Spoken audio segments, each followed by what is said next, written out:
This week on Quality Digest Live, we preview our coverage from IMTS next week. That's right, coming up next week. Plus, the problem with intrinsic motivation. That and more when we come back.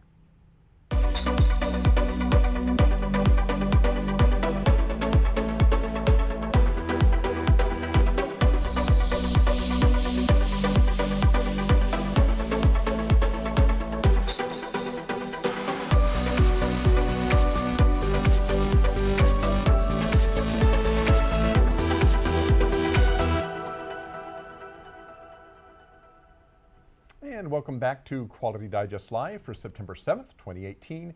QDL is your weekly look at who and what is making the news in the world of quality. I'm Quality Digest Editor-in-Chief, Dirk Ducharme. Yes, he is, and I'm Quality Digest Publisher, Mike Richmond. Well, next week, Dirk and I, along with many of the others on the QDL production team, are going to be in Chicago for the biannual, by which I mean every other year. Every year, yeah. You know, biannual is one of those words. It's you know, like, it can mean twice a year, every other year. It actually is, I guess, good for either of those we're uses. editors. I mean, we should be able to figure that out. Biannual, every other year, every even-numbered year. It says 2018, even-numbered year, for the Every Other Year International Manufacturing Technology Show. IMTS is expecting upwards of 100,000 attendees at the show this year, and we'll all be checking out the latest and greatest hardware and software solutions that help manufacturers improve the processes and improve their businesses as well. And as we've done in the past at several IMTS events, we'll be offering exclusive coverage from the booths of certain companies that are exhibiting at the show, including Tech Quarter demos from those companies also. Now this year, our schedule is going to be as follows. You can see it right there. First up, on Tuesday, September 11th, we're going to be featuring Nikon Metrology, and Nikon's in booth number 135060, if you want to stop by. On Wednesday, September 12th, we're going to be with QMark Manufacturing, and they're in booth number 135501. And then on Thursday, the 13th, we're going to be coming to you live, or coming to you from Olympus America, and their booth is number 135621. As you can see, they're very little type there. It's hard to read that. But that's where we're going to be this week. And we encourage all of you to come by. Those of you listening today, a lot of you are going to, of course, be at IMTS next week. So if you're there in Chicago, come by and see us. We're going to be in those booths, as mentioned. IMTS, it's always a great show, you know. I mean, it's nirvana, right, Dirk? I mean, if you're a tech geek and you're a manufacturer and you want to find out hardware, software, of course, a lot of really great stuff at IMTS every year. Yeah, it's huge, and you can see, and it's, you know, it's quality related stuff. It's manufacturing. It's basically everything. Everything. Well, where we are is Lakeside Pavilion, and that's the quality pavilion. Right. So we're on the east part of the building. I mean, there's and if you walk a mile west, you'll be to the other side. You know, it's actually literally. I mean, if you walk from where we are in the west part of the, I'm sorry, from the east part of the thing, all the way over to the west, I've done it. It's like 3/4 of a mile. I know, it's a long And there's walk. also north and south. So there's 4 huge halls. There's thousands of booths. Like I say, 100,000 or more attendees.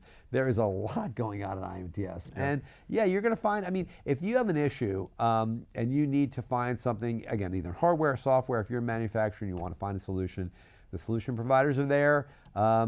I'm sure many of you will be there. So again, come by and see us, check it out. It's a great event every other year in Chicago. That's right, good stuff. That's right. All right, well, you've probably heard the term intrinsic motivation. That's the, I don't know, the thing, for lack of a better word, that makes you submerge yourself in activity. It's, you know, it's where the creative juices come to fruition, where you lose track of time and sometimes even space. I mean, I think anybody who has a really serious hobby knows that sometimes you get involved in it, and all of a sudden you look at the clock and, you know, 4 or 5 hours have passed, and you've gone, wow, I feel like I just sat down. Where did that come from, right?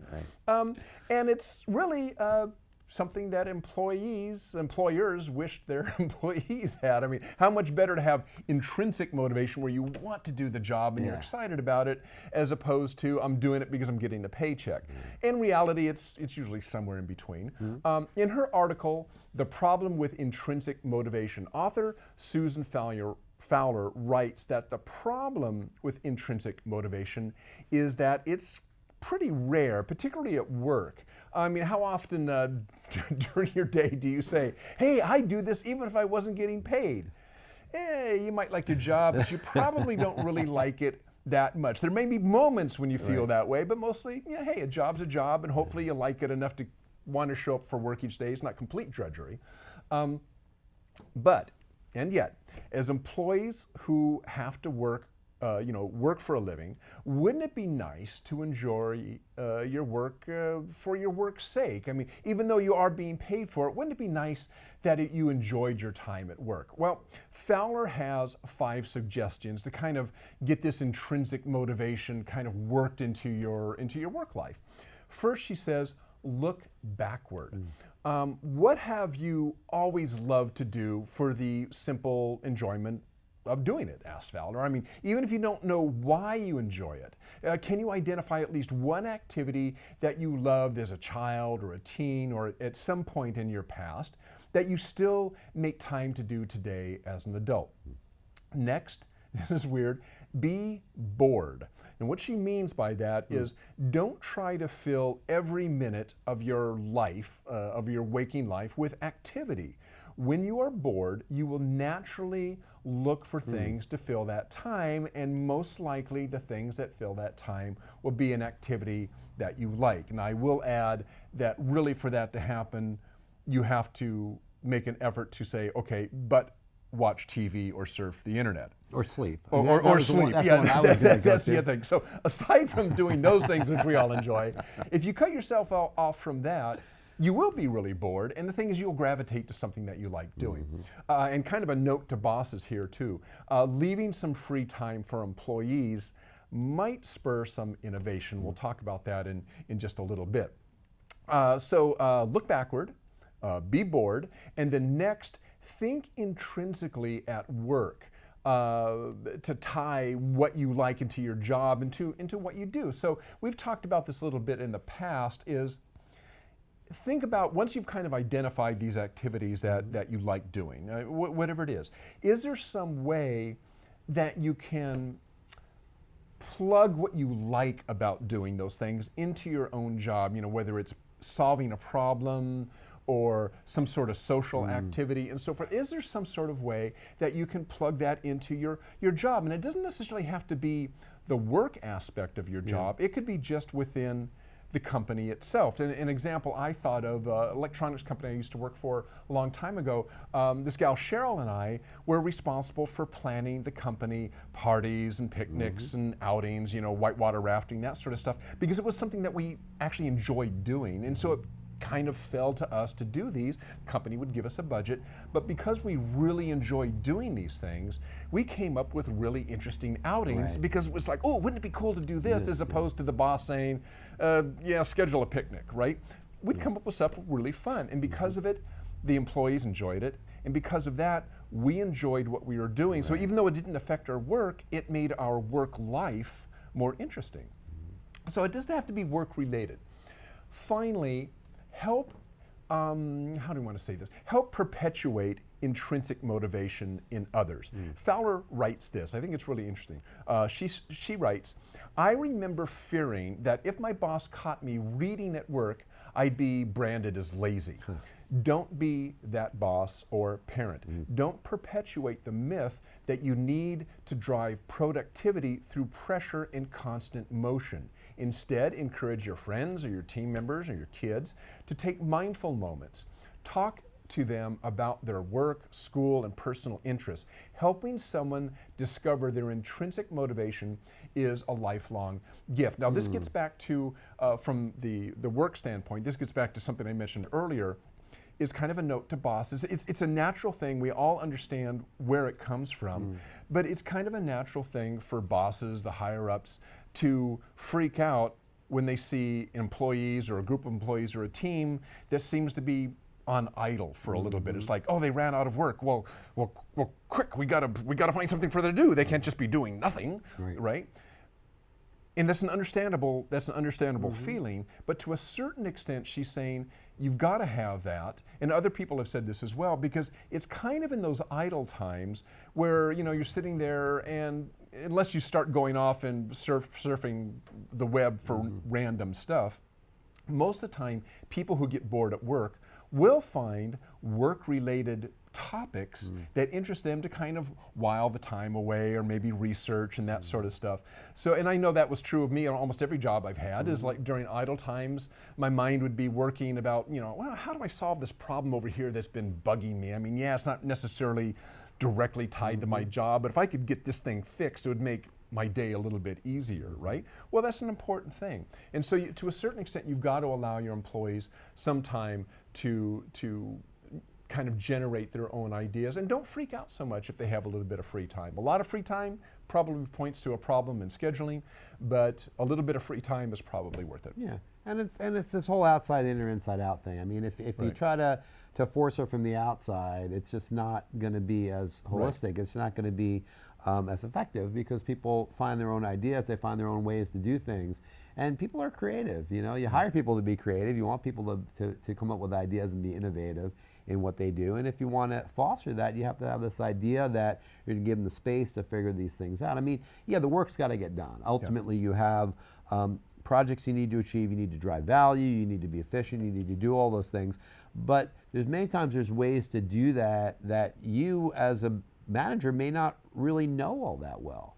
You're not as close to the knitting many times. Even if you started at that job, even if you're managing line workers, maybe you were a line worker at one point, but you're not one now. Let the people that are doing the job now maybe help them to do the best work they can do. And that's really important stuff to remember. And I think it's also important to, and I think this is easier in small companies than big companies, but to identify what excites particular employees, because sometimes employees aren't matched properly to their jobs. And maybe there's a better place for that employee, or maybe their job can be tailored more so that it involves their interest. Because again, if you get, the more interested an employee is in their work, the more likely they're going to do a good job at it, come up with innovative ideas around their work, rather than just punching a clock. So it's important, I think it's important for the bottom line of the company even, to identify what motivates particular employees. Talk to them, listen to them, what are their hobbies, and is there some way as an employer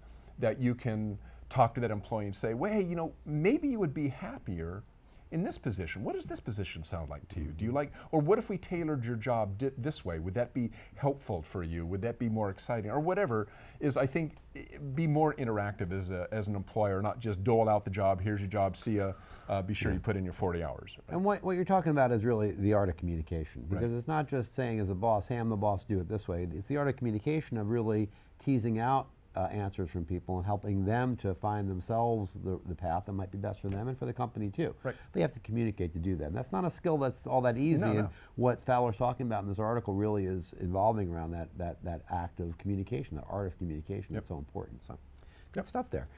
All right, well, I mentioned a few moments ago, moving on here, that we're going to be at IMTS next week, Dirk and I and some of our team, and as you can well imagine, I think, that's only one of a few shows that we go to regularly. Another comes in midsummer every year when Dirk and I, or usually both of us actually, attend the Coordinate Metrology Society Conference, CMSC. Quality Digest has been proud to function as the CMSC's media partner since 2005 now, Dirk. It's been a long time. And 13 years successfully we've worked with them. Really, really great group of folks. Well, CMSC 2018 took place in Reno back in late July, and while we were there, Dirk and I shot several interviews for use in our monthly CMS Corner feature, one of which we're going to be bringing you right now.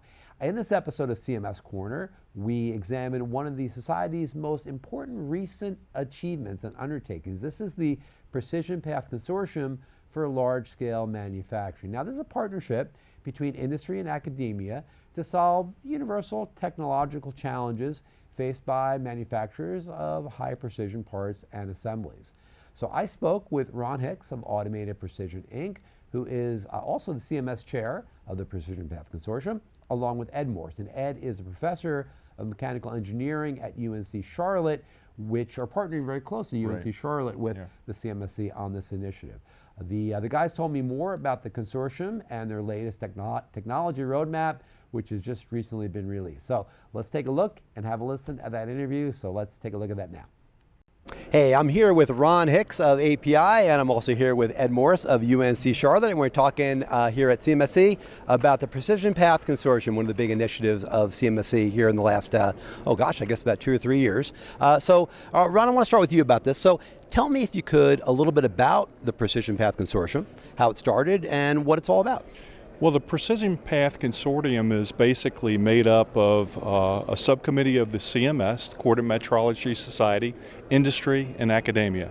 And we basically got together a panel of experts that can basically help us develop a roadmap to tell us exactly where we are with the state of three-dimensional metrology. Mm-hmm. And involving not only industry, but academia as well, right? Yes. Absolutely. So that is where we bring Ed into this as well. Now, Ed, you're with UNC Charlotte. That's correct. And you were brought in on the academia side of this. So how did you guys get involved in the Precision Path Consortium? Well, being in academia, we get a lot of requests for proposals for different grants, and there was a grant program through NIST administered by the National Manufacturing Office that was looking for new consortia to start up. And our expertise is in dimensional metrology, and we didn't want to go alone. The whole idea of this particular program was to bring academia and industry together, and who knows more about dimensional metrology than CMS? So it seemed like a natural fit, and that's how we got started. Right, so you guys kind of were brought in that way, and maybe you can give our audience who may not be aware a little bit kind of the detail about what exactly, when you say precision measurement, precision manufacturing, what does that really mean?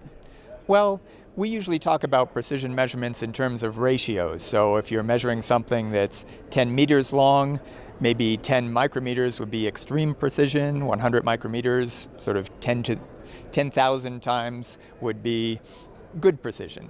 And we thought that the best area for us to focus in with CMS was large-scale metrology. So people that build chips, people that build planes, because that's an area that the US really excels in, and we're not talking about small parts, and this is the perfect venue to do the large-scale manufacturing. And I just want to emphasize that although we're about metrology, our real focus is supportive manufacturing, that's where the money comes from, and we don't take measurements because we enjoy it. We do enjoy it, but we do it to get information to support manufacturing. Right, exactly. Now, Ron, you're the chair on the CMS side, and the Coordinated Metrology Society side for this organization. So you were one of the prime movers to really begin to look at this and say, well, we need this in industry. We need to work with academia as well. So what was kind of the prime mover from your perspective about why this was necessary? Well, from the CMS side, I thought it was very important to grasp this because we want to continue to move forward in our industry. We want to bring on new users of equipment. We want to make sure that manufacturers who use this type of equipment are the best in the world. So that's why we really want to make this emphasis, understand where we are today with our roadmap, and basically build a path for our future. Mm-hmm. And you mentioned the roadmap, so tell me about that, what that is, what it's intended to do. Yeah, the roadmap is basically something for instance, for you to give to a company, basically, so they understand exactly where we are here in the United States with large-scale portable metrology. And to be able to understand maybe what the best tool is for my project, or what the various tools are, where to get those tools, how do you best use these tools, what the people need to be that would operate them, all that. So it's basically what to expect in terms of accuracy or length of time it takes to do things. So, right, that's critically important. Obviously, that's what this whole show is really all about.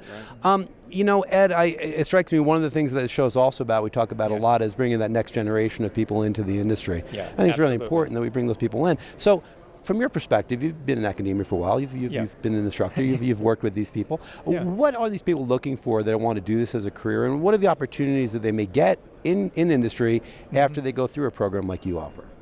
Well, I think that there is a real need for young engineers with an interest and an understanding of the importance of metrology.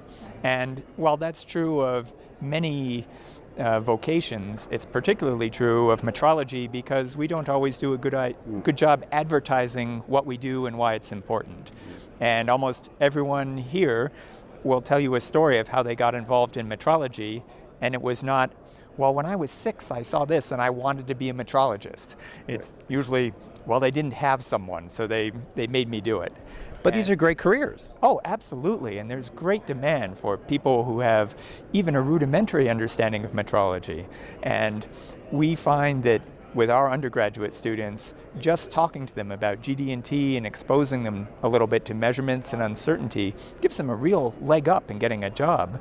And in our graduate students, that they tend to get whisked away by whatever project they were working on, and they almost always are employed before they're done with their dissertation, which can be a problem sometimes, as you might imagine. Yeah. Well, I mean, you look around, I mean, at this show, there's so much great equipment here, and a lot of the equipment that's here is also at educational facilities where people can really work hands-on on this equipment. Yeah. And what do they get when they have a chance to really do that, as opposed to walking into a career later and not knowing how to use that stuff?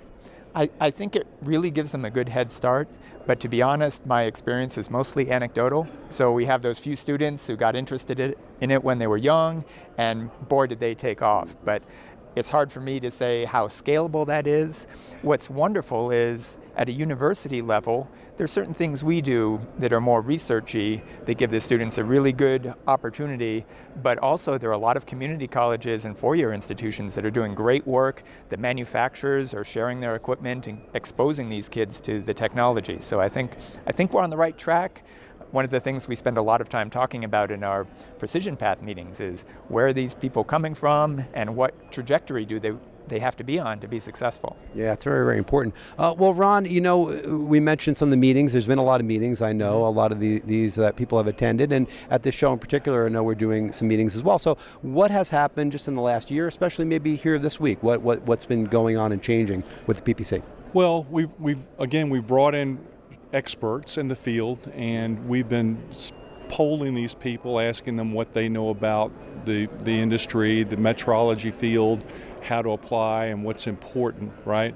We've also polled users in the industry. For instance, CMS, I think we polled more than 200 industry experts on exactly what kinds of equipment, methodologies they use, that type of thing. And a lot of this was input for our roadmap to understand where we were right now. And what if you can tell us a little bit more? I mean, what were some of the information, the data points that you gathered from that, and how was it kind of guiding the Precision Path Consortium going forward? Well, basically in terms of what my industry is, whether I'm in shipbuilding or automotive or aerospace, what types of equipment would you use, three-dimensional equipment would you use in your industry? For instance, do I use laser trackers or structured light scanners or photogrammetry or any of these types of tools? How they're used, what's your reliance on them, how accurate are they, what needs to improve? You know, what can we do to move forward? You know, is it a little bit hard to use, or maybe we need more operator training?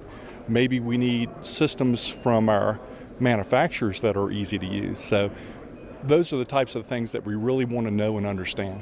Right, and in the couple of minutes we have left, what do you guys see as the future of this consortium? I mean, where do we go from here? And Ed, we'll start with you. Well, the two prime deliverables when we received the grant from NIST were to produce a roadmap and also to develop a sustainable consortium. And we feel that we've been successful. We're having a soft launch of the roadmap tomorrow in our meeting of our experts. And the consortium has really been brought into CMS and is a standing committee within CMS. So we feel that has worked well, and I think in the future we're going to have the freedom to look at improving the roadmap, at extending certain sections where our picture might be a year old already, and things might be changing more quickly than we thought. Mm-hmm. And Ron, what do you see in the next year or two from this organization? Well, one of the projects that we've talked about that I'm really pushing is basically a survey of the industry or a survey of the profession.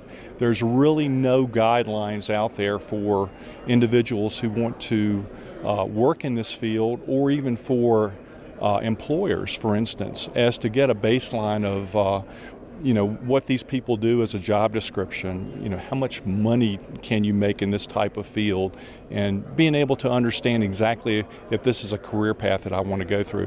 So we really need to understand what the industry is. So. Well, good stuff, guys. Thank you for doing that. You know, really, the organization, Coordinated Metrology Society, does a great job with these kind of initiatives, and this is a really good one. So thank you guys both for doing that. Ron Hicks and Ed Morse, thanks for joining us Thank here. you. Thanks, guys. Well, there you have it. You know, that's such a great show. That's a good show. It's a good show, yeah. That's a very different show from IMTS. Oh, yeah, very different from IMTS. It's about that size compared to IMTS. But it's great, and you know, great work there. Kudos to Ron and to Ed and the rest of the Precision Path Consortium. A lot of people have put a lot of work into that. Belinda Jones, a lot of people really put a lot of heart and soul into that over the course of the last couple of years, and they just came out with a roadmap, as I mentioned. They mentioned there, Ed and Ron. That's out now, and it kind of gives you an overview of their findings and what they're learning about what's going on here with large-scale manufacturing. And again, this academia and industry collaborations, we're seeing more and more of this. It's really important because they have the knowledge base and they have the practical information as well as the book learning that helps you pull all that together. I mean, it's interesting when you think about it. I mean, talking about CMS and CMSC, is that you've got this really pretty little organization. I mean, you know, 400, 500 people show up for the show. You know, it's got a executive committee, executive 10 people, dozen people, dozen people. And yet you've got this Precision Path Consortium that's coming out of that, which is a big deal. And also you've got the this certification program, the first certification program for large volume 3D metrologists, like.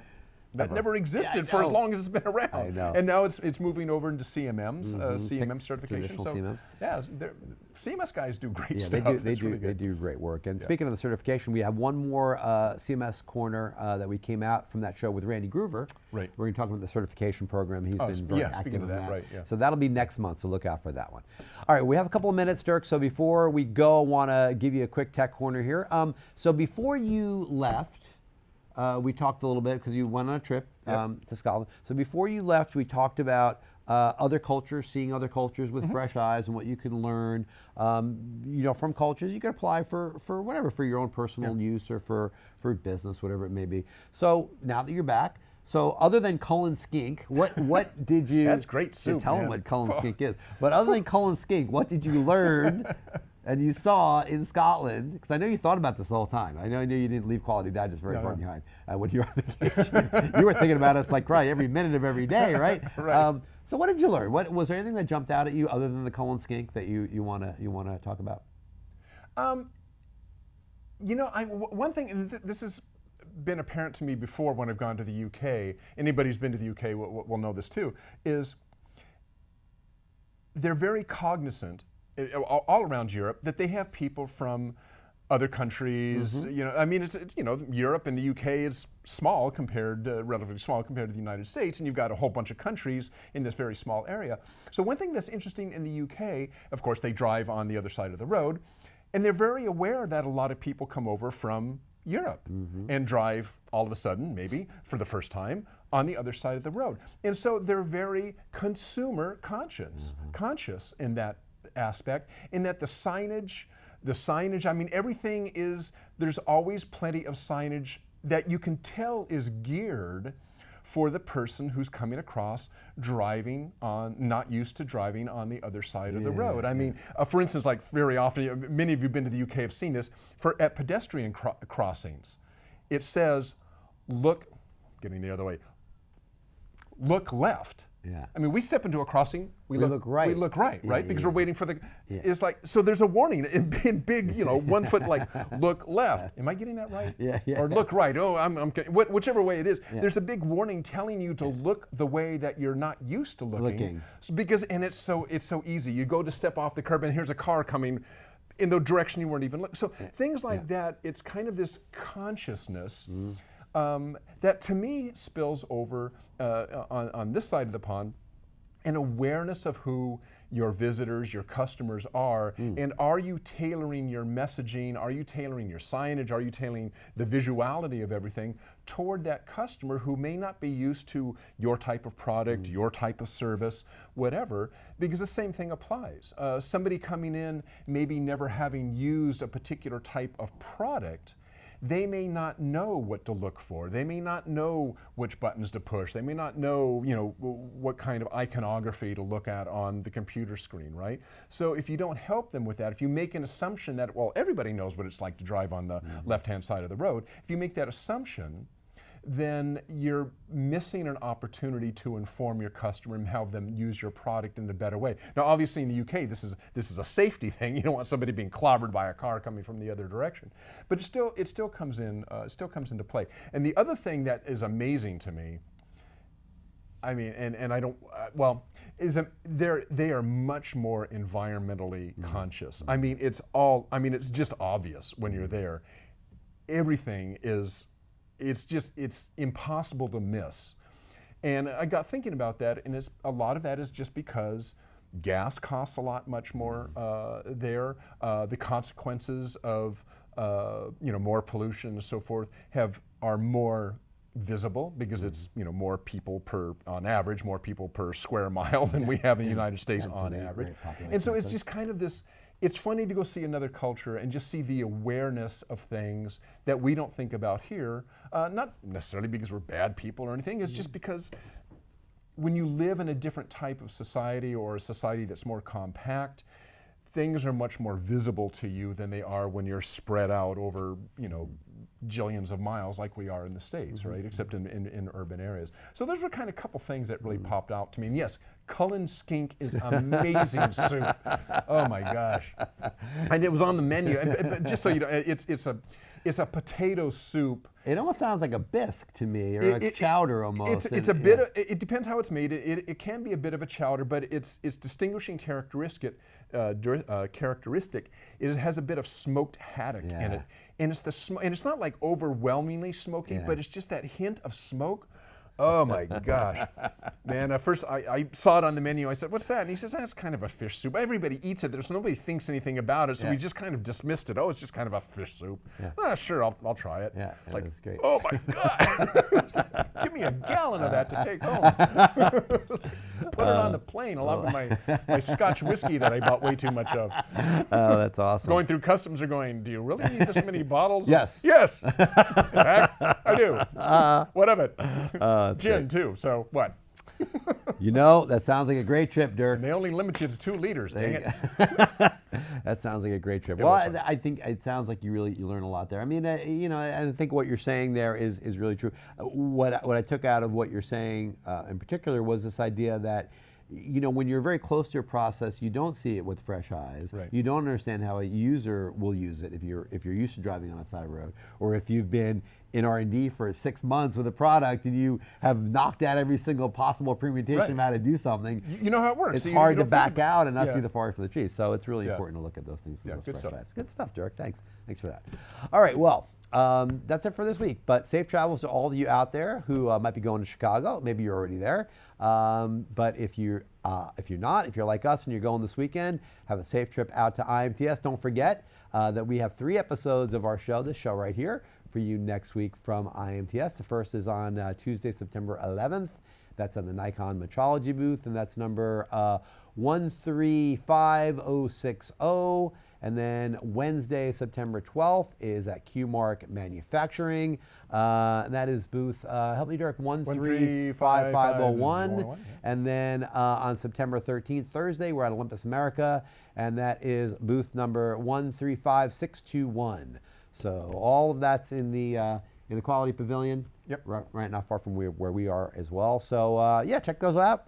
If you're going to Chicago, safe travels, and we will see you next week from IMTS. So long. Have a good weekend. Bye.